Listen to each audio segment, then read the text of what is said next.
desastres naturais, mudanças climáticas, superpopulação. Grandes problemas requerem soluções ainda maiores. É uma nova era para a engenharia. Podemos criar soluções para tudo. Em Chicago, não há espaço para crescer, mas uma cidade subterrânea poderia abrigar milhares de pessoas. Isto é engenharia extrema.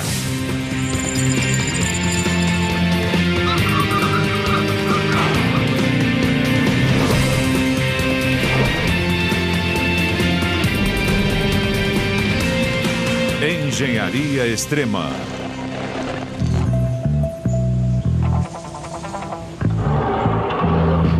Bem-vinda. Por favor, escolha seu andar. Menos 78, descendo. Este é um elevador expresso da cidade subterrânea de Chicago, com conexões diretas a todas as residências, lojas e escritórios abaixo do nível 50.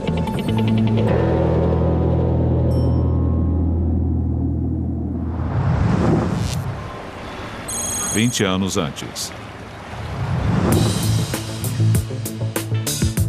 Chicago, Illinois, a terceira cidade mais populosa dos Estados Unidos.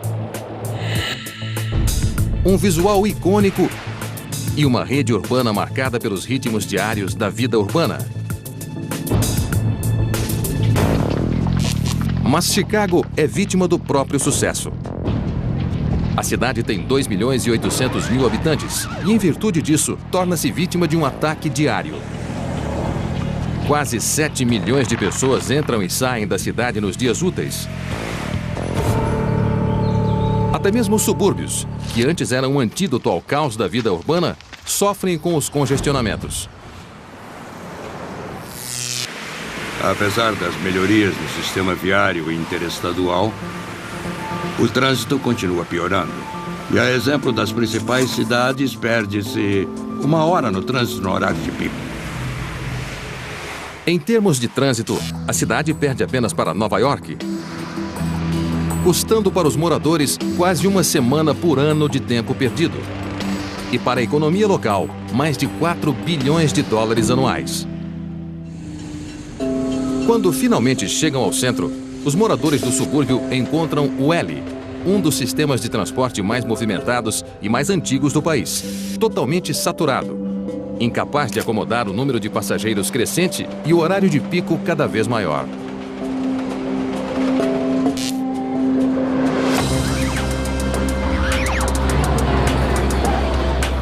As estações do metrô e do L são feitas somente para 8 vagões, e então, para aumentar a capacidade do sistema, seria preciso aumentar o tamanho das estações e isto acabaria saindo muito caro. Áreas disponíveis no entorno da cidade são raras. Assim, a expansão lateral não é possível. E com o preço dos imóveis na região central nas alturas, a cidade precisa de uma solução drástica e inovadora. Chicago, que já conta com alguns dos prédios mais altos do país, terá de construir para baixo.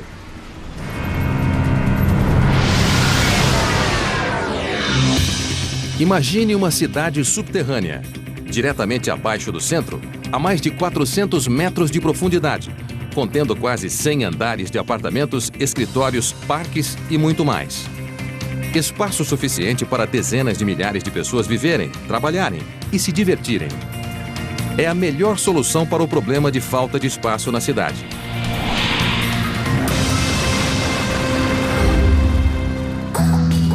Vamos ter mais gente trabalhando, vivendo ou fazendo outras atividades nesse espaço subterrâneo. E hoje temos um espaço muito limitado na superfície. É um empreendimento tão grande, tão inovador, que vai exigir um projeto de obras públicas de dimensões, dificuldades e riscos sem iguais.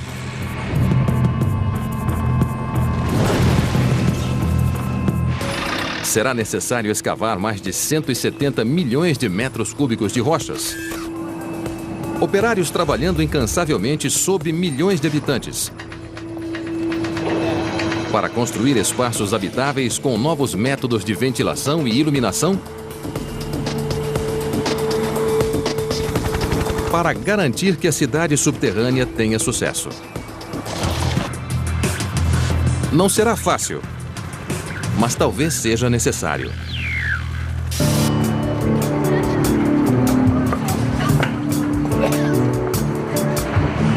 A ocupação do subsolo é uma solução que se torna cada vez mais plausível com o surgimento de novas técnicas que tornarão a vida subterrânea uma realidade.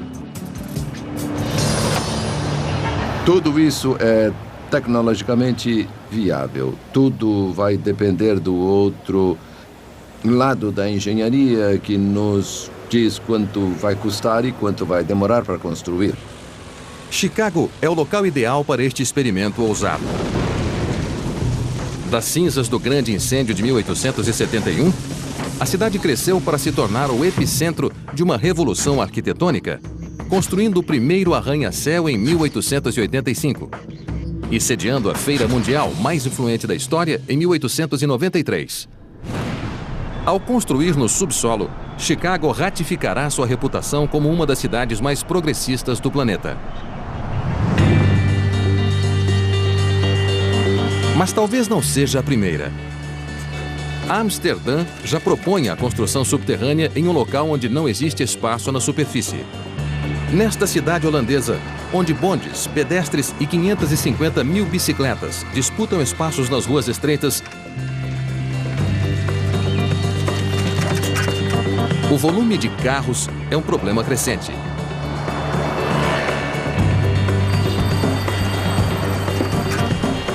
Amsterdã é uma bela cidade histórica e por isso há um tráfego intenso aqui. E não podemos curtir a cidade porque há trânsito por toda parte. Há trânsito nos canais, há trânsito nos cais, há trânsito aqui por toda parte. Antigos planejadores urbanos nunca imaginaram que um dia suas ruelas pitorescas seriam tomadas por automóveis. Atualmente existe um movimento para tirá-los das ruas. Mas para fazer isso, sem perder o charme histórico de Amsterdã, é preciso recorrer a um aspecto marcante de seu passado histórico: os canais da cidade.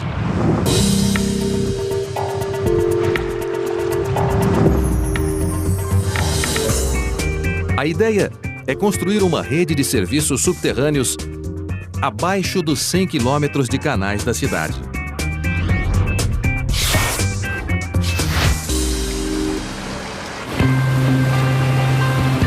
Estacionamentos, cinemas e lojas construídos abaixo de quilômetros de terrenos que estão cobertos pela água. Trabalhar sob os canais é a melhor opção porque, a partir de 1 metro quadrado sem valor, nós conseguimos fazer 6 metros quadrados que tem muito valor. Na verdade, o plano transformará mais de 50 quilômetros quadrados de área inexplorada, criando espaço para milhares de carros. Mas uma obra aqui deve levar em conta a arquitetura única da cidade. As ruas de Amsterdã não podem ficar ocupadas por equipamentos de construção. Algumas são tão estreitas que os enormes caminhões necessários para a construção subterrânea nem conseguiriam entrar. Mesmo que pudessem acessar a área a partir das calçadas, as equipes estariam perigosamente próximas das casas à beira dos canais, construídas precariamente acima dos cursos d'água. Em Chicago, é possível fazer um buraco e construir uma casa. É um método construtivo totalmente diferente. Em Amsterdã não é tão fácil fazer uma casa porque o solo é o que alguns chamam de água mole.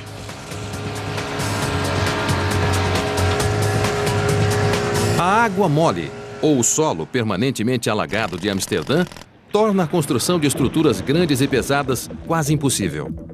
Por esse motivo, os edifícios raramente têm mais que 3 ou 4 andares. A maioria das casas dos canais é sustentada apenas por estacas de madeira cravadas no solo alagado. As vibrações intensas geradas pela construção provocariam um desastre. Somente os canais ficam longe o bastante dos edifícios e são suficientemente largos para receber os equipamentos de construção. Mas os canais estão cheios de água. Assim, os engenheiros propuseram uma solução tão única quanto a própria cidade. O sistema de canais de Amsterdã tem 16 comportas, que podem ser fechadas a qualquer momento. Com as comportas fechadas, os canais podem ser drenados. Eu imagino que as pessoas podem achar que a coisa mais difícil é retirar a água que está dentro dos canais. Mas, na verdade, esta é tecnicamente uma das coisas mais fáceis. Depois de drenados os canais, as equipes começarão a trabalhar, escavando 9 metros abaixo antes de assentarem uma nova superfície, que será tanto o teto do complexo abaixo, como o leito do canal acima. É uma solução que não só minimizará os riscos aos milhares de edifícios próximos aos canais, como evitará maiores perturbações à cidade. Como nós vamos trabalhar no espaço do canal, incomodaremos menos as pessoas. Mais tarde, para restaurar os canais, bastará abrir as comportas. Depois que terminarmos, os canais ficarão exatamente como estão agora, só que não haverá mais carros na superfície e nós poderemos curtir a cidade e as belas casas históricas. O projeto vai retirar milhares de carros dos passeios. E se der certo, poderá estimular outras cidades a fazer o mesmo. Só há um problema.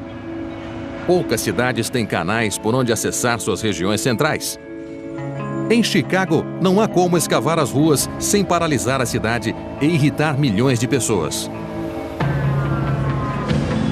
Para ter uma Chicago melhor, engenheiros terão de cavar fundo. Para saberem como fazer isso, terão de buscar uma solução além das fronteiras da cidade.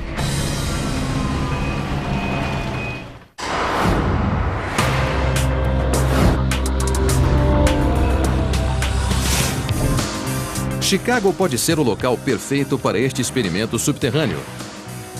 Porque bem abaixo do vidro, aço e asfalto dessa cidade histórica, existe um passado geológico ainda mais rico. É mais fácil pensar na geologia de Chicago como um bolo em camadas com materiais geológicos bem diferentes. A primeira camada contém aproximadamente 30 metros de argila glacial, um material fraco e solto, inadequado para grandes estruturas. Mas abaixo dela há 120 metros de pedra calcária, uma rocha resistente, perfeita para a escavação de grandes câmaras. O calcário abaixo de Chicago é vantajoso porque é bem mais forte que o concreto tradicional que usamos nas estruturas. Essa camada é seguida por cerca de 30 metros de xisto, uma rocha instável que não é tão boa para a construção. O xisto é de 5 a 10 vezes mais fraco que o calcário. Ele é suscetível a um fenômeno particular de ruptura. Quando é exposto à água, ele expande, fratura e degrada. Túneis verticais de acesso poderiam ser perfurados através do xisto até a próxima camada de calcário, que se estende por mais de 120 metros. É um padrão que se repete novamente até 400 metros de profundidade, quando se atinge uma extensa camada de arenito. A superfície desse arenito é fraca e é tão fraca que pode ser extraída com uma mangueira de bombeiro. Essa fraqueza impede que a cidade subterrânea vá além. Mas são as camadas alternadas de calcário que tornam Chicago um local ideal para esse feito de engenharia geológica.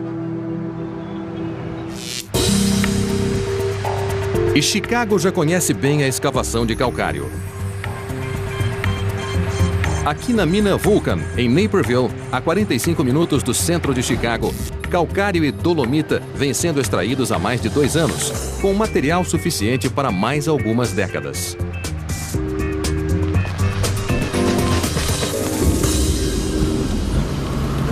Hoje as equipes descerão 120 metros para escavar o nível mais recente da mina. O objetivo é remover milhares de toneladas de rocha em um dia. Isso é feito por um processo de perfuração e explosão.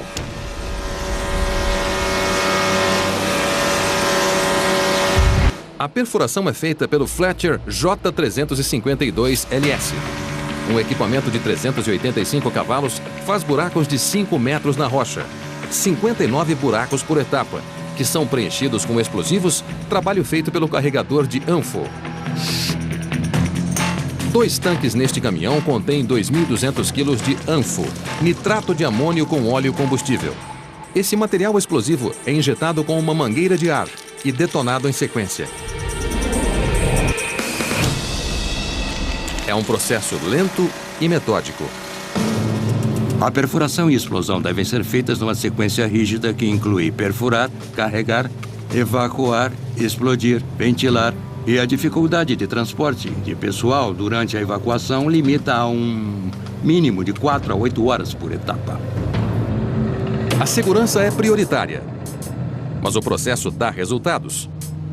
Os 500 quilos de anfo usados nesta etapa deslocaram 1.400 toneladas de material, removendo uma camada de 4 metros da parede.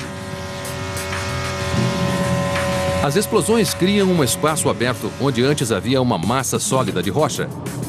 Também criam um desafio para a engenharia estrutural que deve ser abordado imediatamente. A escavação de grandes aberturas provoca uma concentração de esforços que pode sobrecarregar a rocha se não houver reforço, e quanto maior e mais profunda a abertura, maior a concentração de esforço. Para compensar o problema, outra máquina faz buracos verticais que são preenchidos com epóxi e barras de aço, reforçando o teto.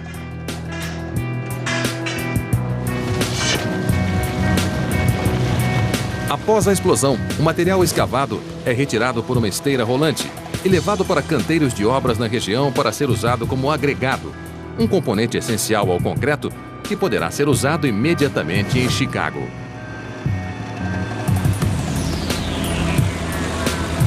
Se o material for bom e se for usado o calcário em Chicago, esse seria o caso, é possível usar esse material para fabricar concreto e parte dele voltaria para essa cidade subterrânea.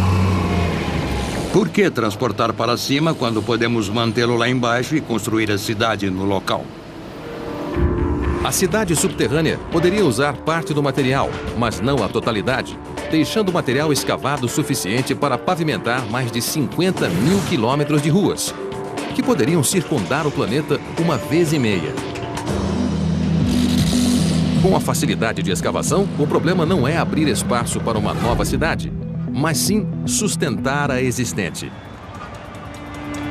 O prédio mais alto de Chicago, a Torre Sears, 108 andares e 442 metros de altura.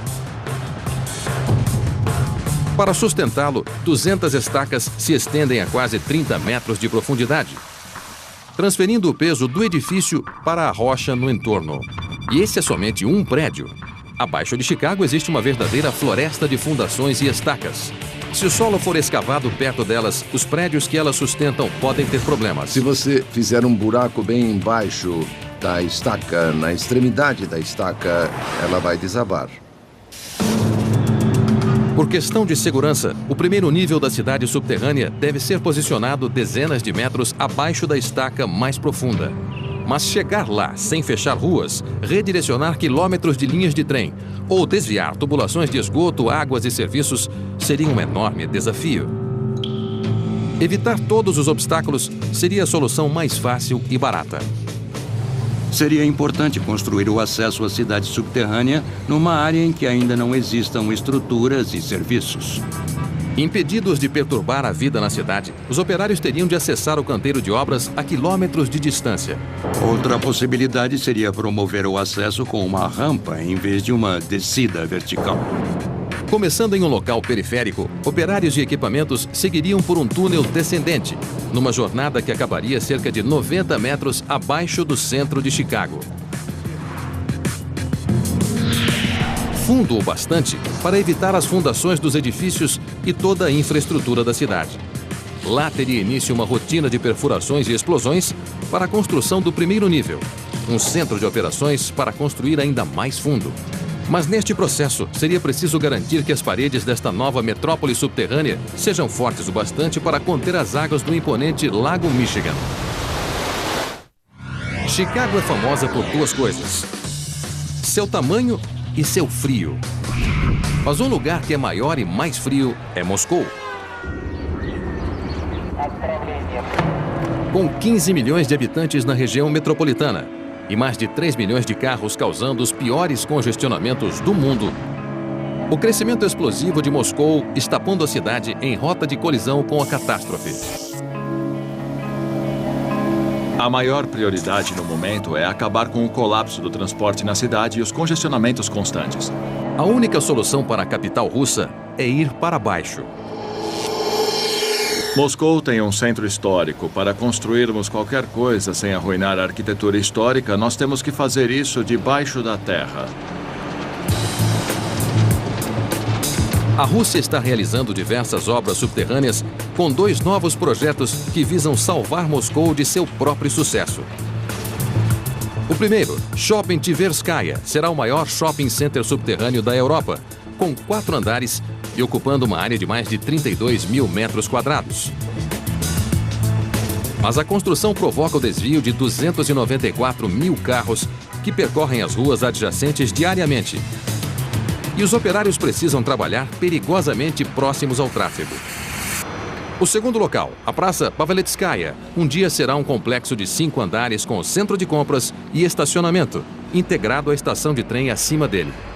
Mas antes, os construtores precisam lidar com o solo frágil e lamacento da cidade. Moscou tem uma combinação de solo muito diferente e difícil. Por isso, cada construção requer diversos estudos abrangentes. O solo mole não representa problema para erguer edifícios pequenos, característicos da cidade, mas não é adequado à construção subterrânea. Para se chegar a um estrato firme o bastante para a construção, é preciso escavar cerca de 30 metros até um solo mais firme. A única coisa que eu sei é que nada é tão difícil assim quando se trata da construção subterrânea em Moscou. Nós temos todos os equipamentos necessários e sabemos como fazer, porque começamos a construir no início do século passado. Um dos grandes feitos desse legado histórico pode ser visto dezenas de metros abaixo do solo, no metrô de Moscou. O sistema ferroviário subterrâneo da cidade é um dos mais movimentados do mundo. Todos os dias, 9 milhões de passageiros embarcam em 4 mil trens e passam por 177 estações ao longo de 300 quilômetros de linhas. E o metrô está em constante expansão para atender à demanda. A mais nova estação é Park Pobedi. Inaugurada em 2003, após 16 anos de construção, ela apresenta uma lista impressionante de superlativos. As mais longas escadas rolantes da Europa levam 4 minutos para transportar os usuários até plataformas a 100 metros de profundidade. É a mais profunda estação de metrô do mundo. Na Praça Paveletskaya, os operários conhecem muito bem esses desafios. Não é possível simplesmente escavar um buraco gigante para um shopping subterrâneo, pois é muito difícil conter o solo lamacento de Moscou. Então hoje, em vez de cavar o espaço para o complexo e revesti-lo com paredes de concreto, eles estão fazendo o oposto, construindo as paredes primeiro. Esse é o trabalho dessa escavadeira. 6 conjuntos de lâminas cortam o solo, abrindo uma câmara de 60 centímetros de largura, que quase imediatamente é preenchida com concreto, formando as paredes de um complexo que ainda será escavado. É uma tarefa lenta e trabalhosa que exige paradas frequentes para se fazer a limpeza. Assim que as paredes endurecem, os operários podem continuar a escavar. Mas as dificuldades não acabam por aí. A escavação em uma cidade envolve o desvio de tubulações de serviços, esgoto e outros elementos de infraestrutura. Por fim, as equipes poderão escavar totalmente esta seção do Shopping Paveletskaya. Do outro lado do canteiro de obras, os operários já estão a 30 metros de profundidade, revestindo as paredes com armaduras de aço, concreto e plástico. Com tanta água penetrando, o risco de desabamentos é grande. Por isso, essas traves gigantescas, com 1,5 metro de diâmetro e 60 metros de comprimento, são usadas para escorar as paredes. Apesar do tamanho, elas são temporárias e serão retiradas quando todas as paredes forem reforçadas. Como a água sempre encontra o caminho de menor resistência, engenheiros precisam ficar atentos mesmo que a Praça Paveletskaya esteja a 800 metros do rio Moscou.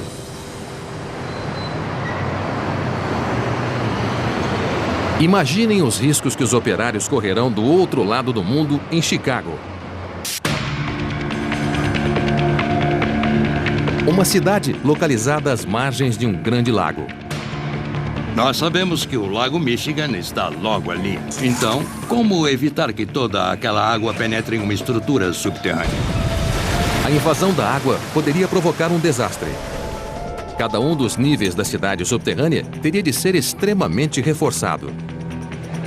Para manter-se à frente do crescimento populacional que ameaça estrangular a cidade subterrânea teria de ser feita rapidamente. Mas a pressa poderia provocar uma tragédia.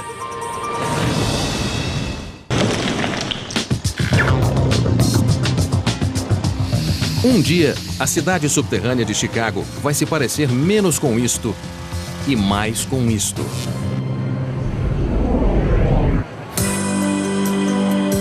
O Rokhny Riyadh, o maior shopping subterrâneo de Moscou. Com 3 andares de lojas e restaurantes, é um lugar onde milhares de moscovitas podem fugir do frio. A exemplo da cidade subterrânea do futuro, o shopping fica oculto à plena vista, a poucos passos do centro da cidade. Para a cidade subterrânea de Chicago se aproximar do conforto oferecido pelo shopping de Moscou,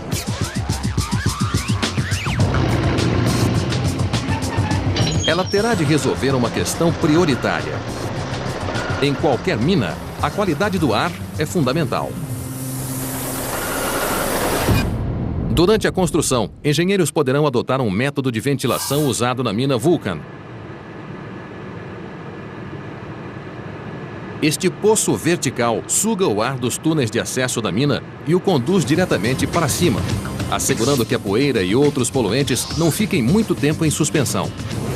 O sistema visa dar conforto e segurança a dezenas de mineiros trabalhando em turnos de 10 horas.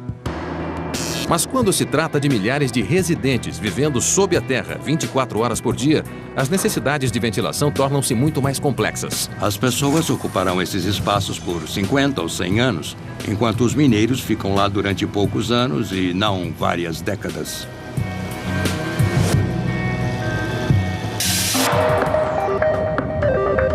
Bem abaixo da superfície, não haverá janelas abertas, nem brisas para manter o ar fresco circulando.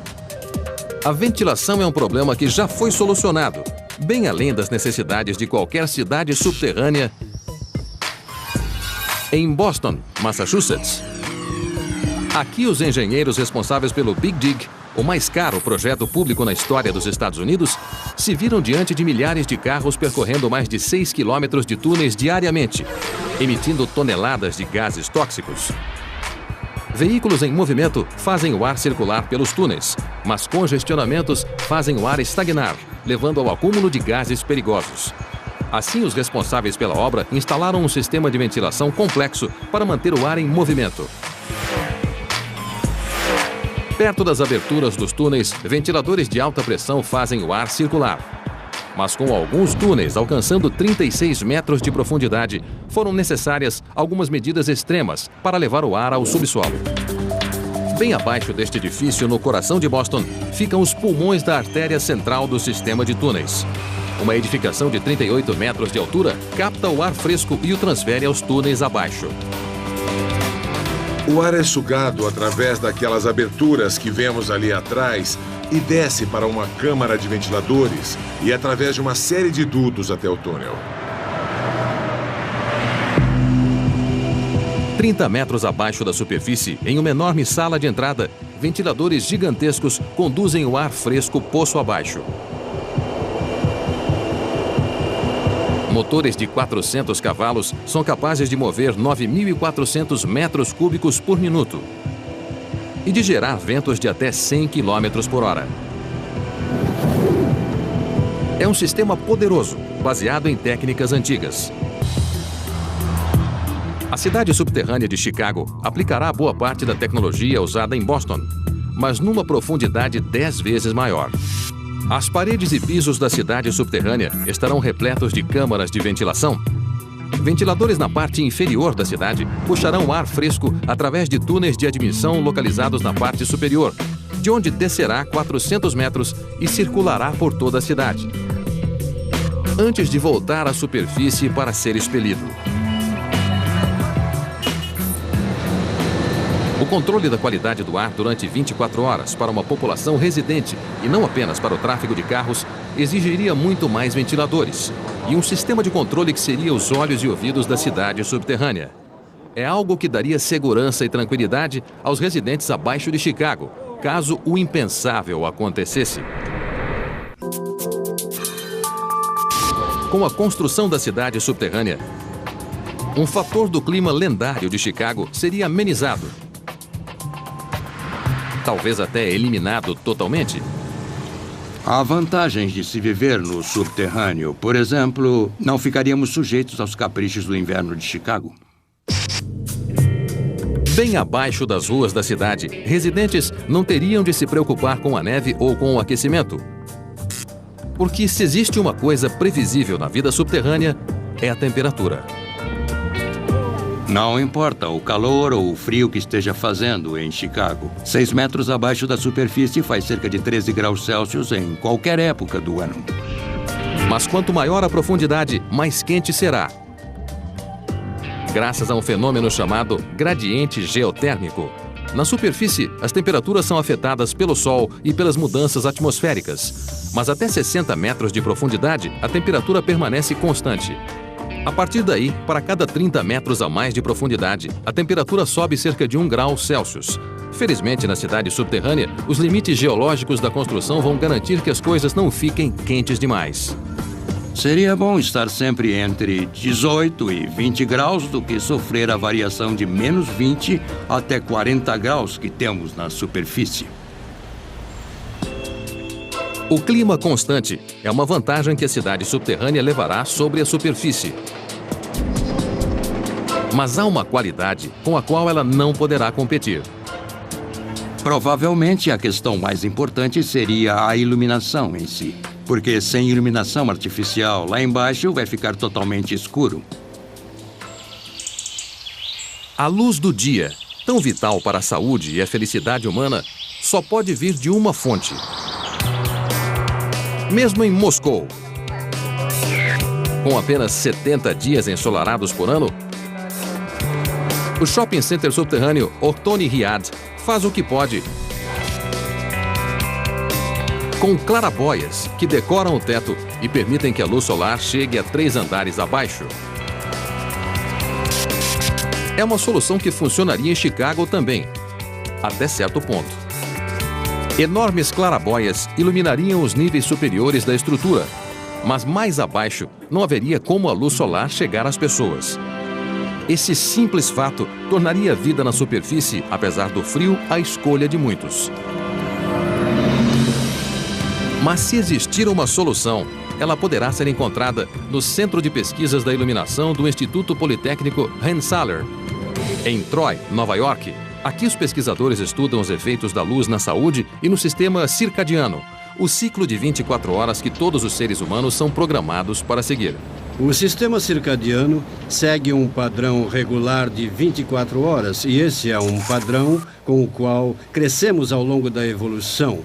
Somente nos últimos 100 anos temos a luz elétrica que nos permitiu estender a luz ao longo da noite, mas o que aconteceu nos últimos 100 anos é que passamos a viver fechados. Com a vida em escritórios e casas com luz elétrica, seres humanos romperam o padrão de luz e escuridão que regula o sistema circadiano. Nós podemos ter uma luz perfeita para ver e mesmo assim estar numa escuridão biológica. Nem sempre estimulamos o sistema circadiano com a luz elétrica. Somente com a luz artificial, os relógios internos dos moradores do subterrâneo ficariam desregulados. O sistema circadiano é um relógio que funciona o tempo todo em qualquer situação e se não houver o acerto desse relógio com a sincronia com o nascer e o pôr do sol, podemos ter uma fadiga arquitetônica, como dizemos. Para manter essa sincronia, engenheiros terão de projetar sistemas de iluminação que reproduzem os padrões na superfície. Mas nem mesmo esses meios artificiais podem ir muito longe. O importante não é só quanta luz recebemos, mas quando recebemos essa luz e que tipo de luz recebemos. No Centro de Pesquisas da Luz, um teste mede os efeitos da luz na atividade cerebral. Ligada a um eletroencefalograma, uma voluntária é exposta a diferentes comprimentos de ondas de luz. Embora todos os comprimentos de onda estimulem o cérebro, a luz azul é a mais eficiente. Estamos trabalhando com a luz azul porque comprovamos que o sistema circadiano é mais sensível à luz azul. Talvez isso aconteça porque a cor do céu programou nossos cérebros a responder ao comprimento de onda azul da luz visível. O Instituto descobriu que a necessidade da luz azul está tão enraizada no DNA humano que basta uma pequena quantidade para nos deixar alertas. Dessa forma, podemos alcançar os mesmos resultados reduzindo os níveis de melatonina ou aumentando as atividades cerebrais com uma quantidade menor de energia, com menos luz. É uma forma eficiente de impactar o sistema circadiano. Essa economia de energia dispensaria a cidade de ter de banhar áreas comuns com luz azul ou utilizar luzes super quentes para simular a luz solar. Em vez disso, os moradores poderão adotar uma abordagem mais pessoal. A luz azul é muito eficaz para o sistema circadiano. Podemos ter níveis muito baixos de luz azul e ainda assim impactar o sistema circadiano. Uma breve exposição à luz azul é tão eficaz quanto o uso de um método mais comum para despertar. O que podemos fazer, da mesma forma que uma xícara de café, é usar a luz por 15 ou 20 minutos para nos despertar e então nos deixar um pouco mais alertas. É um campo de estudos tão novo que os pesquisadores estão apenas começando a aplicar suas descobertas na arquitetura moderna. Quando projetamos a iluminação elétrica de um edifício, na verdade, não fazemos isso pensando na utilização da luz azul. Assim, embora nosso sistema visual enxergue perfeitamente no escritório, podemos estar na chamada escuridão circadiana, incapazes de estimular o sistema circadiano adequadamente. As descobertas do Instituto ajudarão os planejadores urbanos a superar alguns dos maiores desafios psicológicos da vida no subterrâneo, tornando o ambiente não apenas agradável aos olhos, mas agradável de se viver também. Haverá muitas formas de manipular a luz de modo que ela possa dar uma sensação de dia e noite, uma sensação de mudança, aquela mudança de diferença que torna a vida agradável. E são essas diferenças na vida que achamos atraentes.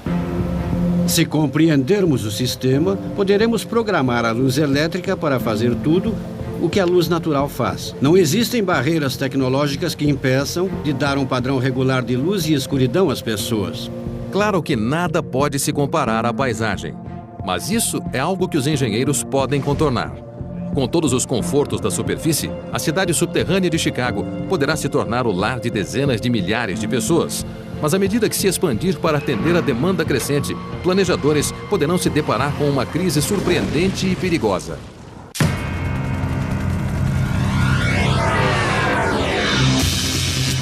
Após a construção da cidade subterrânea, superados os desafios da construção, não é só a vida abaixo de Chicago que começará a melhorar.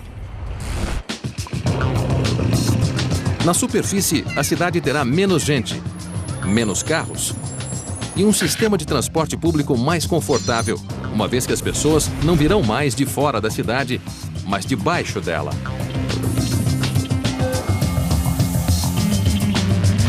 A cidade poderia ser embelezada se parte dela ficasse no subterrâneo. A colocação dos principais serviços abaixo do solo nos permitirá pensar numa adequação dos terrenos na superfície.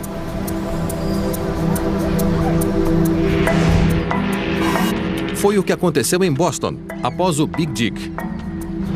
A cidade se recuperou, digamos assim, e parte dos terrenos foi dedicada ao uso público em vez de ter uma via elevada sobre eles. Agora existem parques, onde antes havia estruturas de aço.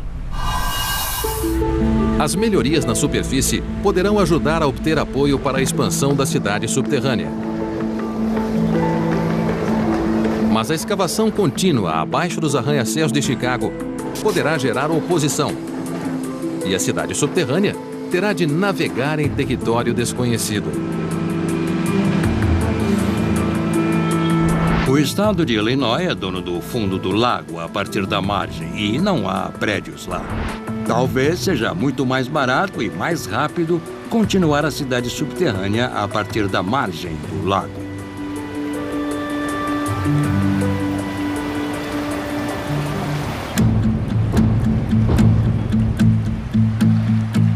Ao conectar uma nova rede de câmaras subterrâneas à cidade subterrânea, planejadores urbanos poderiam criar uma imagem espelhada da cidade sob o lago. Em termos de mudar a forma como o mundo vê Chicago, podemos passar da atual imagem de um belo horizonte vertical para, talvez, quem sabe, um horizonte subterrâneo. Só há um problema. A primeira parte da cidade subterrânea foi construída sem moradores. As dificuldades que antes afetaram somente os operários agora terão impacto sobre milhares de residentes permanentes. Jamais veremos a imagem completa no subterrâneo da mesma forma que na superfície. Os aspectos desconhecidos serão maiores e teremos de lidar com isso durante a construção. A questão mais importante seria a possibilidade de haver algum tipo de depósito de gás antigo localizado ali.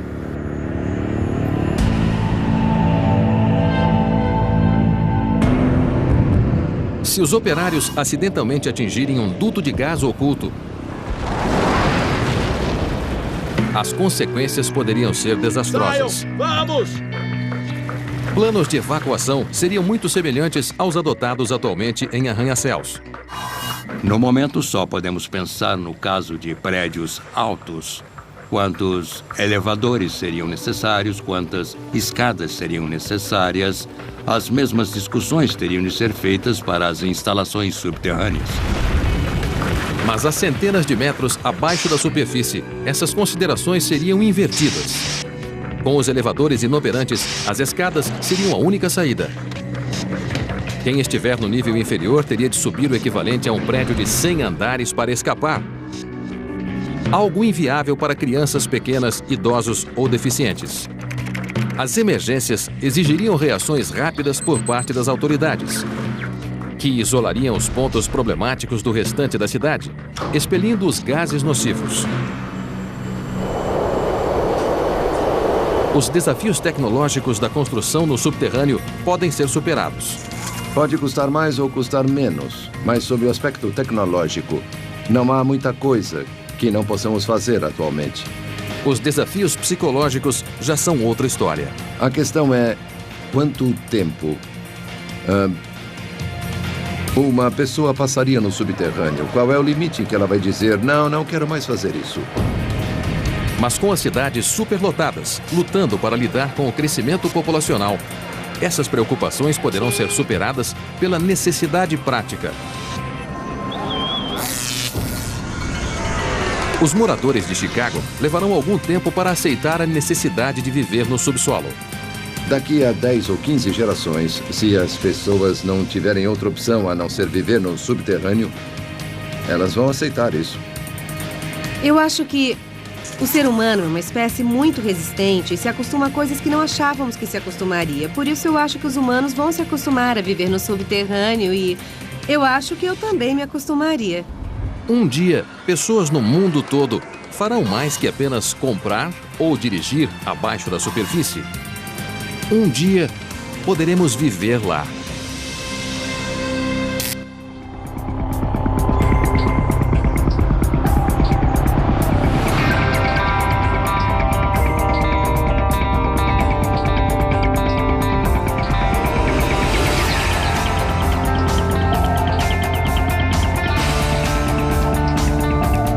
Versão brasileira DPN Santos.